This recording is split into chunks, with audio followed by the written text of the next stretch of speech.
नमस्कार, स्वागत है आपका। आप देख रहे हैं इंडिया वॉइस और मैं हूं आपके साथ योगेश पांडे। 5 शहर 5 खबरों में रुक करेंगे अब खबरों का। उत्तराखंड के जोशीमठ में बड़ा संकट पैदा हो गया है। पूरा शहर दरक रहा है। घर गृहस्थी गंवाने की कगार पर खड़े लोगों का रो रो कर बुरा हाल है। लोग बदहवास हो गए हैं। मुख्यमंत्री पुष्कर सिंह धामी से बड़ी मदद की अपील कर रहे हैं। आपको बता दें कि कल धामी सरकार ने लोगों के लिए 5,000 की राहत राशि देने का ऐलान भी किया था। सरकार की 5,000 रुपए की मदद पर लोगों में काफी गुस्सा है। वहीं सीएम पुष्कर सिंह धामी भी जोशीमठ पहुंच चुके हैं और स्थलीय निरीक्षण भी सीएम धामी ने किया है।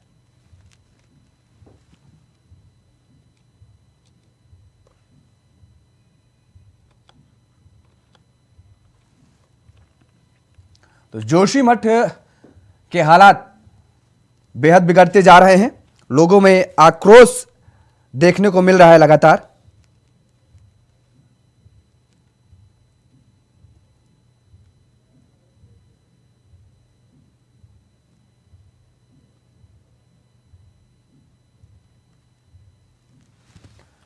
तो जोशीमठ पहुंचे हैं मुख्यमंत्री पुष्कर सिंह धामी और वहां पर लोगों से मुलाकात की है उन्होंने। मुलाकात करने के बाद लोगों का हालचाल भी जाना है। आपको बता दें कि लगातार जिस तरीके से जोशीमठ में धंसाओं की स्थिति पैदा हो रही है, लोगों के घर की जो दीवारें हैं वो दरारें आ रही हैं उनमें और लोगों का बुरा हाल है। लोग लगातार अपने खून पसीने से की मेहनत से कमाकर जिस मकान को खड़ा किया, आज वो मकान उनके सामने ही दरकता नजर आ रहा है और ऐसे में लोगों की जो उम्मीदें हैं वो टूटती नजर आ रही हैं और बेहद ही डरे हुए लोग, बेहद ही सहमे हुए लोग नजर आ रहे हैं यहां पर।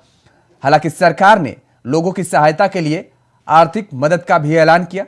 5,000 रुपए की सहायता राशि की बात कही गई कि इन लोगों को 5,000 रुपए प्रतिमाह दिया जाएगा, क्योंकि इन लोगों को शिफ्ट किया जाएगा तो इनके रहने की व्यवस्था के लिए, किराए पे मकान लेने के लिए 5,000 रुपए की व्यवस्था की जाएगी। पीड़ितों से भी मिलकर आज हालचाल जाना है मुख्यमंत्री पुष्कर सिंह धामी ने। जोशीमठ में खतरे की घंटी बजती नजर आ रही है। हालात बद से बदतर होते जा रहे हैं, दिन पर दिन हालात बिगड़ते जा रहे हैं और लोगों का बुरा हाल है। वहां पर अगर देखें तो लोगों में आक्रोश भी है इस बात को लेकर के। और इसी खबर पर ज्यादा जानकारी के साथ हमारे संवाददाता अभय कैतुरा हमारे साथ सीधे लाइव जुड़ चुके हैं। अभय, जोशीमठ का जिस तरीके से जो बुरा हाल है और ऐसे में आज मुख्यमंत्री पुष्कर सिंह धामी ने खुद स्थलीय निरीक्षण किया, वहां के लोगों से मुलाकात की है, किस तरीके की और स्थिति बनी हुई वहां पर? जी बिल्कुल, मुख्यमंत्री पुष्कर सिंह धामी ने आज आपदा प्रभावित क्षेत्र का जो पूरा दौरा वहां पर किया है, एक एक परिवारों से वहां पर मिलने का काम किया है। जिस दौरान मुख्यमंत्री पुष्कर सिंह धामी वहां पर पहुंचे थे, उन्होंने उन जगहों का स्थलीय निरीक्षण वहां पर किया जहां पर दरारें आई हुई थी। लोग उनको विस्थापित करने का काम वहां पर जिला प्रशासन की तरफ से किया जा रहा था। उन लोगों को धैर्य बढ़ाने का काम मुख्यमंत्री की तरफ से दिया गया। उनको आश्वासन दिया गया है कि सरकार उनके साथ खड़ी है और हर संभव मदद सरकार की तरफ से उनको मुहैया कराई जाएगी जो इस आपदा की घड़ी में उनके साथ उनको जरूरत है। वहां पर मुख्यमंत्री की तरफ से हर उस व्यक्ति को एक भरोसा देने का काम वहां पर किया गया कि जो इस आपदा से प्रभावित हो रहा था। इसके अलावा अधिकारियों को दीर्घकालीन योजनाओं को लेकर दिशा निर्देश दिए गए कि वो दीर्घकालीन योजनाएं यहाँ पर बनाएं ताकि जोशीमठ शहर पर जो आपदा इस समय आई हुई है उस आपदा से प्रभावित लोगों को राहत वहां पर मिल सके। जिन लोगों को सुरक्षित स्थानों पर शिफ्ट किया जाना है उन लोगों को ये कह सकते हैं कि प्लानिंग के तहत सुरक्षित स्थानों पर ले जाने का काम किया जाएगा। उसके लिए जरूरी ये था कि जो खतरे की जद में सबसे ज़्यादा जो परिवार प्रभावित हो रहे हैं, जिन मकानों में सबसे ज़्यादा दीवारें आ चुकी हैं और वो मकान ये कह सकते हैं कि रहने योग्य नहीं कहे जा सकता है, उनको सबसे पहले वहां से हटाने का काम किया जाएगा। उनको उन परिवारों को सुरक्षित स्थानों पर ले जाने का काम किया जाएगा। और अभी तक जिला प्रशासन इस पूरे मामले पर 99 परिवारों को सुरक्षित स्थानों पर शिफ्ट कर चुका है। उनको ये कह सकता है कि जिसमें जेपी जो कंपनी है उसकी जो आवासीय जो कॉलोनी थी, कुछ परिवारों को वहां पर रखा गया है, कुछ को किराए के जो भवन थे उनको वहां पर ले जाने का काम किया गया और उसके लिए बाकायदा ये कह सकते हैं कि सरकार की तरफ से राहत के तौर पर 2 बड़े निर्देश यहां पर दिए गए हैं। सबसे पहले कि जो लोग प्रभावित हैं जिनको सुरक्षित स्थानों पर शिफ्ट किया जा रहा है उनके लिए मासिक किराया 4,000 रुपये सरकार की तरफ से देने का काम किया जाएगा। इस पर जो खर्च का जो बहन होगा वो मुख्यमंत्री राहत कोष से ये खर्च राशि यहाँ पर दी जाएगी। यानी सरकार पूरी तरह से अपने वरिष्ठों उन लोगों को मदद करने का काम यहाँ पर करेगी। इसके अलावा लेकिन अब ये जो मदद करने की बात कही जा रही है, जो सहायता राशि देने की बात कही जा रही है, खबर ये भी आ रही है कि लोगों में आक्रोश है, लोगों में इस बात को लेकर के भी गुस्सा है। आखिर क्यों? जी बिल्कुल, ये कह सकते हैं कि जिन लोगों के आशियाने उजड़ रहे हैं या जिन लोगों के आशियाने पर इस समय सबसे बड़ा खतरा मंडरा रहा है, तो उनका आक्रोशित होना वहाँ पर लाजमी भी है।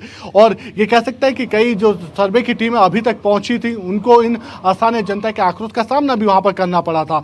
लेकिन सबसे बड़ी बात यह है कि आक्रोश के साथ साथ उन्हें अब सरकार जो धैर्य देने का काम यहाँ पर करे, उस पर यह कहा जा सकता है कि अब लोगों को दीर्घकालीन योजनाओं पर काम करने की आवश्यकता है। यानी जो आपदा की घड़ी है, उस आपदा की घड़ी से पहले सुरक्षित बचाना सरकार की प्राथमिकता है कि लोगों को कैसे वहां पर बचाया जा सकता है। उसके बाद जो उनकी दूसरी आवश्यकता है, उनको पूरा कराना सरकार की ये कह सकते हैं कि प्राथमिकताओं में, और उसके लिए जिला प्रशासन को निर्देश भी दे दिए गए हैं। बिल्कुल, जिला प्रशासन को निर्देश दे दिए गए हैं और इसके साथ ही लेकिन सबसे बड़ा सवाल यही उठता है कि आखिर इन लोगों को जो शिफ्ट किया जा रहा है और ऐसी आपदा आई क्यों, ऐसी आपदा की यदि आशंका पहले से जताई जा रही थी तो सरकार और प्रशासन पहले से जागा क्यों? बहुत बहुत शुक्रिया तमाम सारी जानकारी देने के लिए। अभय हमारे साथ जुड़े हुए थे, जिन्होंने बताया किस तरीके से मुख्यमंत्री पुष्कर सिंह धामी वहां पर पहुंचे और खुद स्थलीय निरीक्षण किया। उधर केंद्रीय गृह मंत्री अमित शाह ने शनिवार को झारखंड के पश्चिमी सिंहभूम जिले के चाईबासा में जनसभा को संबोधित किया। इस दौरान उन्होंने सीएम हेमंत सोरेन पर निशाना साधते हुए कहा कि उन्होंने कोई काम नहीं किया है। केंद्रीय गृह मंत्री अमित शाह शनिवार को उन्होंने कहा है कि झारखंड में आदिवासियों की जमीन हड़पने वाले सक्रिय हैं। सीएम हेमंत सोरेन अपनी किसी जिम्मेदारी को पूरा नहीं कर रहे हैं। अपनी वोट बैंक की राजनीति के लिए जो आप कर रहे हो, उसके लिए आपको माफी नहीं मिलेगी।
और इसी खबर पर ज्यादा जानकारी के साथ हमारे संवाददाता वीरेंद्र मंडल हमारे साथ फोन लाइन पर बने हुए हैं। वीरेंद्र, जिस तरीके से आज अमित शाह का ये दौरा चाईबासा में रहा है, भारतीय जनता पार्टी ये माना जाए कि अब मिशन 2024 के लिए अभी से और आज ये भारतीय जनता पार्टी की पहली हुंकार हो।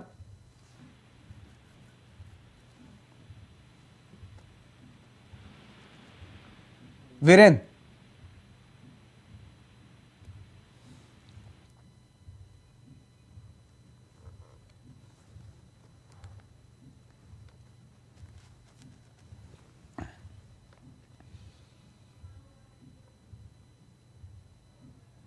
और उधर दिल्ली के सुल्तानपुरी कांड में गवाह के तौर पर पेश की जा रही निधि 2 वर्ष पहले आगरा में 10 किलोग्राम गांजे के साथ पकड़ी जा चुकी है। जीआरपी ने उसके साथ रेलवे स्टेशन से 2 युवकों को भी पकड़ा था। उनसे भी 10-10 किलोग्राम गांजा बरामद किया गया था। उस दौरान तीनों ने जेल जाने से पहले पुलिस को बताया कि वे तेलंगाना से दिल्ली के लिए गांजा ले जा रहे थे। जिस युवक ने गांजा मंगवाया था उसका 2 वर्ष में भी पुलिस पता नहीं कर सकी है। तो यह नया खुलासा हुआ है। अंजलि के दोस्त निधि का ड्रग्स कनेक्शन सामने आया है। 2 साल पहले गांजे के साथ पकड़ी गई थी निधि। जीआरपी ने गांजा तस्करी में जेल भी भेजा था निधि को। यह नया खुलासा हुआ है। आपको बता दें कि नया मोड़ सामने आया है। अंजलि के दोस्त निधि का अब ड्रग्स कनेक्शन सामने आया है। 2 साल पहले गांजे के साथ पकड़ी गई थी निधि और जेल भी गई थी। आपको बता दें कि तेलंगाना से दिल्ली के लिए गांजा ले जा रही थी और इसके साथ 2 लड़कों की भी गिरफ्तारी हुई थी। हालांकि निधि किसके लिए ये काम कर रही थी, किसके लिए गांजे की तस्करी कर रही थी, इस बात का पुलिस ने अभी तक खुलासा नहीं कर पाई है।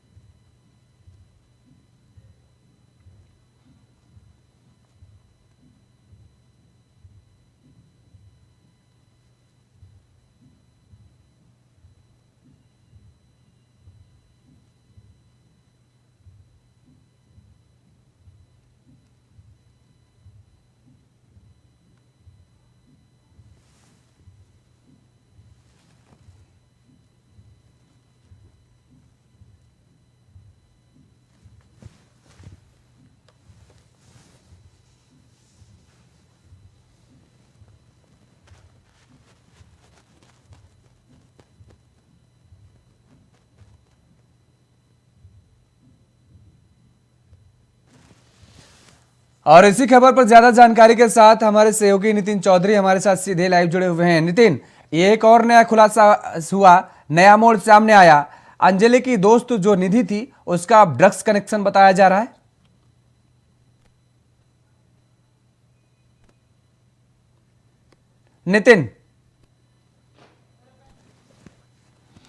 नितिन, तो जिस तरीके से अंजलि केस को लेकर के ये नया मामला सामने आया है, नया मोड़ सामने आया है, अंजलि की जो दोस्त थी निधि, उसका ड्रग्स कनेक्शन अब सामने आया है।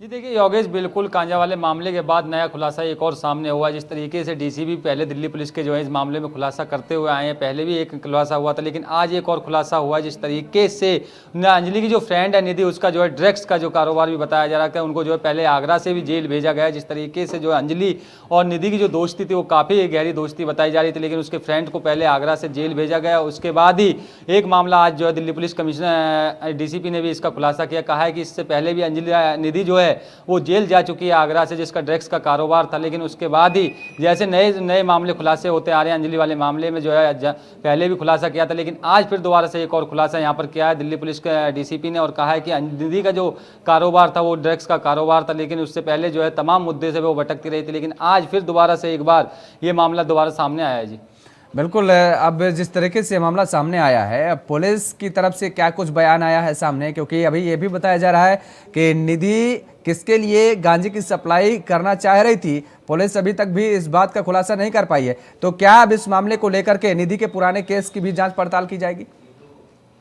जी देखिए योगेश, बिल्कुल जिस तरीके से अंजलि और निधि की जो दोस्ती थी वो काफ़ी गहरी दोस्ती बताई जा रही थी, लेकिन इसमें कहा जा रहा था कि वो एक दूसरे से परिवार वाले का रिलेशन थे। लेकिन उसके बाद जैसे ही निधि पे एक केस आगरा में दर्ज कराया गया कि ड्रग्स को लेकर वो आगरा में केस दर्ज हुआ था, लेकिन उस पर जो पुलिस पूरे मामले की छानबीन कर रही है कि आखिरकार वो किसके लिए ड्रग्स का कार्य करती थी निधि। जिस तरीके से दिल्ली आज आगरा पुलिस ने इस मामले को जो है छानबीन की, तो दिल्ली पुलिस ने तो उसका मामला ये निकल के सामने आया था आगरा में कि आगरा में भी उस पर एक मुकदमा लिखा हुआ था, उस पर FIR दर्ज हुई है कि आखिरकार उससे जेल जा चुके हैं यहाँ से भी निधि और उसके दोस्त जो हैं वो जेल जा चुके हैं। लेकिन उसके बाद ही जैसे ये मामला दिल्ली पुलिस के हाथों में आया और इस मामले में एक और नई जो है पड़ताल पुलिस ने की, तो उसके बाद ही जैसे ही पता चला कि आखिरकार निधि पहले भी आगरा से जेल जा चुकी है, लेकिन उसके बाद ही जैसे उसके जो परिवार वाले थे उनसे पूछताछ की जा रही है, और साथ ही इसका भी अभी बारे में जो है पुलिस जांच पड़ताल कर रही है कि आखिरकार वो निधि किसके लिए ड्रग्स का काम करती है और किसके लिए नहीं, तो उससे पूछताछ में भी अभी जारी कर रही है। जी बिल्कुल नितिन, लेकिन यहाँ पर पुलिस की कार्य प्रणाली पर भी तमाम सारे सवाल उठ रहे हैं, नई नई थ्योरी गढ़ी गई और उसके बाद अब जो मामला सामने आया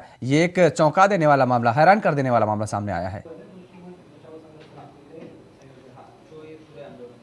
नितिन जी देखिए, बिल्कुल जिस तरीके से चौंकाने वाली जो हरकतें सामने आई हैं, पहले भी उससे पहले जो है गांजा वाले मामले में जो दिल्ली पुलिस पूरे मामले में छानबीन कर रही थी कि आखिरकार पहले उसके 5 दोस्तों का नाम बताया जा रहा था, 5 दोस्तों को जो है पुलिस ने गिरफ्तार कर रखा था उससे पहले, फिर उसके बाद में 2 दोस्त और बताए गए थे कि 7 लोग थे उस समय पर। लेकिन दिल्ली पुलिस जो है पूरे मामले में छानबीन कर रही है और निधि के परिवार वालों से भी बातचीत कर रही है कि उससे पहले जो मामला था उसमें आगरा में उस पर जो है लिखा हुआ FIR दर्ज की गई है। जिस तरीके से गांजे का उसमें गांजे का कारोबार था, उस पर काफ़ी ड्रग्स बरामद भी जो किए गए हैं और साथ ही उसमें कहा जा रहा है यूपी पुलिस से भी बातचीत कर रही है। दिल्ली पुलिस की कह रही है कि आखिरकार कौन कौन से मामले यहाँ पर निकल के आएंगे, लेकिन अभी पुलिस पूरे मामले में छानबीन में लगी हुई है। निधि के परिवार वालों से भी बातचीत करने में लगी हुई है कि आखिरकार पहले इस पर मामला दर्ज था तो आखिरकार वो किसके लिए वो ड्रग्स का कार्य करती थी, किसके लिए वो ये सामान पहुंचाया करती थी। लेकिन अभी पुलिस पूरे मामले में जांच पड़ताल में लगी। दिल्ली पुलिस और यूपी पुलिस से जो है वार्तालाप करिए। आगरा पुलिस जो है तमाम संपर्कों में बनी हुई है, उससे बातचीत करने में लगी हुई है। कहा जा रहा है कि अभी निधि के जो मामले हैं अभी और भी खुल के सामने आ सकते हैं, क्योंकि अभी तो पहला मामला जो आगरा में जो लिखा गया FIR जो हुई है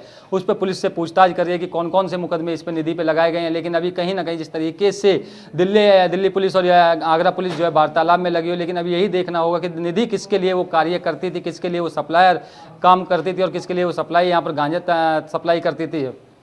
बहुत बहुत शुक्रिया तमाम सारी जानकारी देने के लिए। नितिन हमारे साथ जुड़े हुए थे, जिन्होंने बताया किस तरीके से एक नया मोड़ सामने आया और इसमें यह बताया गया कि दरअसल अंजलि की जो दोस्त थी निधि, उसका ड्रग्स कनेक्शन सामने आया है। उधर एमसीडी में मेयर और डिप्टी मेयर के चुनाव से पहले ही शुक्रवार को हुए मारपीट और हंगामे को लेकर बीजेपी और आम आदमी पार्टी ने अलग अलग प्रदर्शन कर एक दूसरे पर आरोप प्रत्यारोप लगाए हैं। जहां बीजेपी आम आदमी पार्टी पर निशाना साध रही है, वहीं आम आदमी पार्टी कार्यकर्ता बीजेपी और दिल्ली के LG पर हमलावर नजर आ रहे हैं।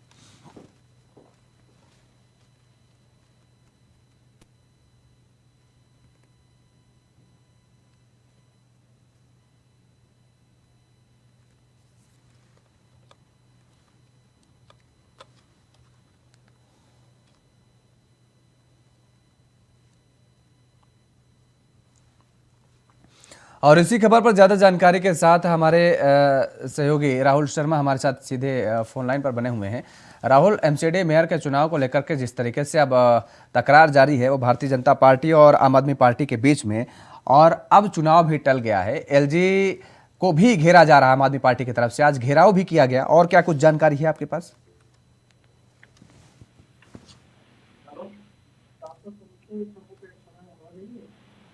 राहुल,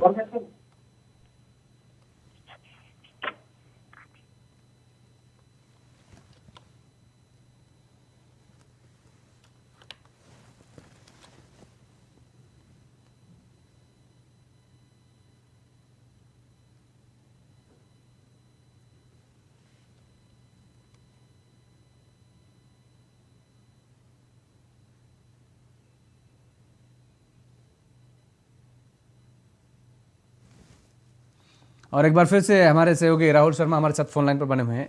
राहुल, जिस तरीके से आम आदमी पार्टी और भारतीय जनता पार्टी अब दिल्ली एमसीडी पर आमने सामने नजर आ रही है, आज राजभवन का भी घेराव किया गया, क्या कुछ और जानकारी है आपके पास?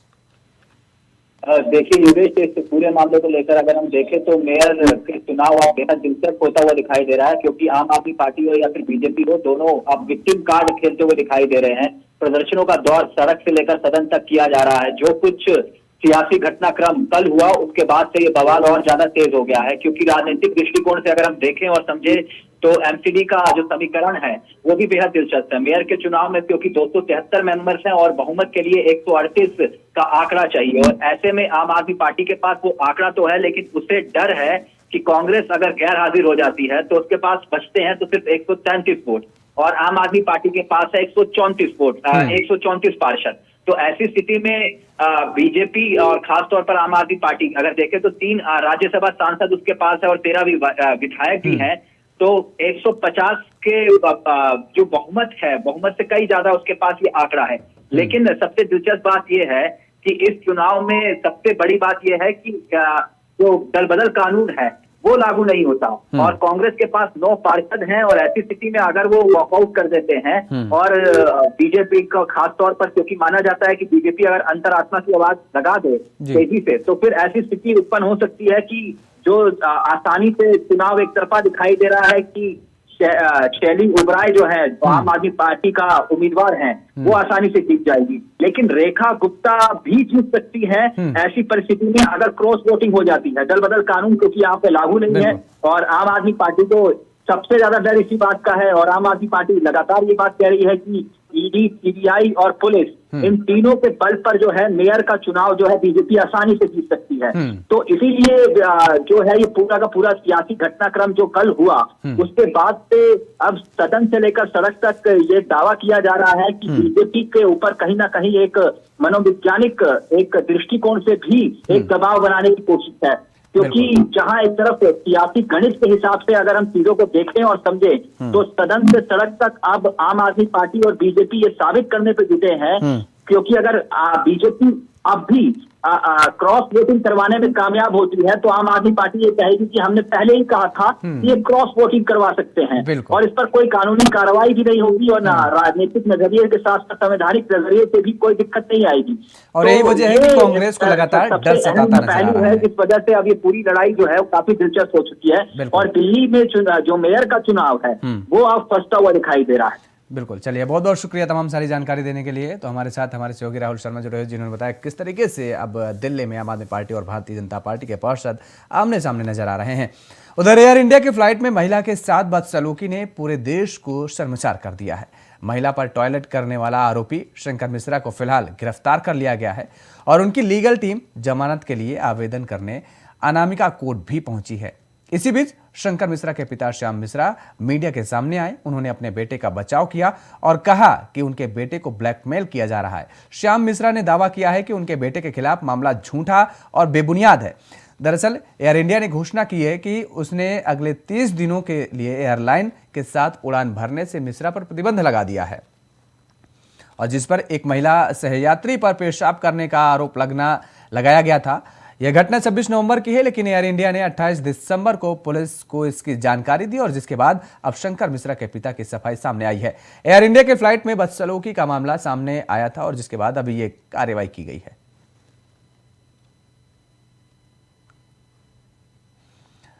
और इसी खबर पर ज्यादा जानकारी के साथ हमारे संवाददाता नितिन चौधरी हमारे साथ सीधे लाइव जुड़े हुए हैं। नितिन, अब जिस तरीके से मामला पूरा सामने आया था शंकर मिश्रा का, जिस तरीके से इसने बदसलूकी की थी फ्लाइट के अंदर, अब पिता का इसके बयान सामने आया और ये कहा जा रहा है कि दरअसल ब्लैकमेल करने की कोशिश की जा रही है।